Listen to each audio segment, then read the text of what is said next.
નમસ્કાર મિત્રો, બધા જ મિત્રોને જય દ્વારકાધીશ। જ્યારે હજારો વર્ષ પહેલા જે ભગવાન શ્રી કૃષ્ણની દ્વારકા નગરી જે દરિયામાં ડૂબી ગઈ છે તેને મિત્રો શોધવા માટે મિત્રો ઘણી ટીમો જે અત્યારે પાણીમાં જે દરિયામાં તે શોધખોળ ચાલુ છે।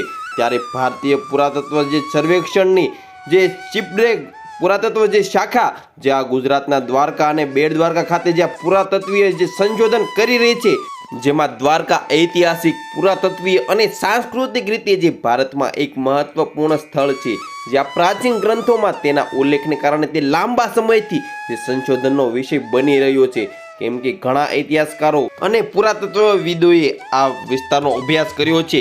આ કારણે ફેબ્રુઆરી 2025માં એએસઆઈની 5 સભ્યોની ટીમ જે ગોમતી ક્રીકના જે દક્ષિણ ભાગમાં શોધખોળ હાથ ધરી છે। જ્યારે આ સર્વેક્ષણનો હેતુ અગાઉ શોધાયેલા જે વિસ્તારોથી જે વર્તમાન સ્થિતિનું નિરીક્ષણ કરવાનો અને ભવિષ્યમાં સંભવિત ખોદકામ સ્થળોનો ઓળખવાનો છે। ત્યારે મિત્રો વર્તમાનમાં જે જહાજ જે ભંગાણ પુરાતત્વીય સંશોધનનો મુખ્ય ઉદ્દેશ જે ડૂબી ગયેલા પુરાતત્વીય જે અવશેષોને શોધવા અને દસ્તાવેજીકરણ કરવાનો છે અને અભ્યાસ કરવાનો છે। ત્યારે મિત્રો આ ઉપરાંત આ ક્ષેત્રમાં કામ કરતા પુરાતત્વ જહાજ પુરાતત્વ ક્ષેત્રમાં પણ તાલીમ આપવા આવી રહી છે। ત્યારે મિત્રો અભ્યાસ દરમિયાન જે દરિયાઈ કામ અને પુરાતત્વીય અવશેષોનું વૈજ્ઞાનિક વિશ્લેષણ કરવામાં આવે અને જેથી તેમની પ્રાચીનતા નક્કી કરી શકાય। ત્યારે મિત્રો 2005 અને 2007ની વચ્ચે જ્યાં એએસઆઈના જહાજ જે ભંગાણ જે પુરાતત્વ વિભાગે જે દ્વારકાના દરિયાકાંઠાના અને દરિયાઈ વિભાગોના જે વ્યાપક સંશોધન હાથ ધર્યું હતું। આ શોધખોળમાં પ્રાચીન મોતીઓ, પથ્થરના લંગર અને અન્ય મહત્વપૂર્ણ પુરાતત્વીય અવશેષો મળી આવ્યા હતા।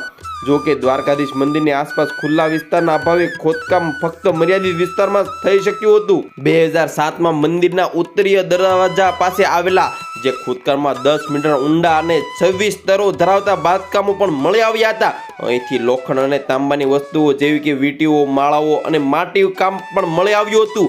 જે હાલનું સંશોધન હાથ ધર્યું છે તેમાં ઓખા મંડળ વિસ્તાર સુધીનું વિસ્તરેલું છે અને પુરાતત્વવિદો જે સંભવિત સ્તરોની જે ઓળખ કરી રહ્યા છે અને વૈજ્ઞાનિક પદ્ધતિઓ ઉપયોગ કરીને તેમનો અભ્યાસ કરી રહ્યા છે।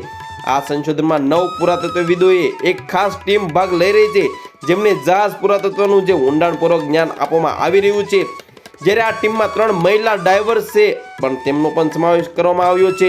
વધુમાં મિત્રો તમને જણાવી દઈએ તો ખોદકામ અને સંશોધનના જે નિયામક આ અભ્યાસમાં ભારતીય પુરાતત્વ શાસ્ત્રમાં જે મહત્વપૂર્ણ પગલું સાબિત થઈ શકે છે, જે કારણે જ્યાં દ્વારકા અને તેમની આસપાસના ઐતિહાસિક સ્થળોનું જે પ્રાચીનતા અને ઐતિહાસિક મહત્વને વધુ સારી રીતે સમજવામાં મદદ કરશે।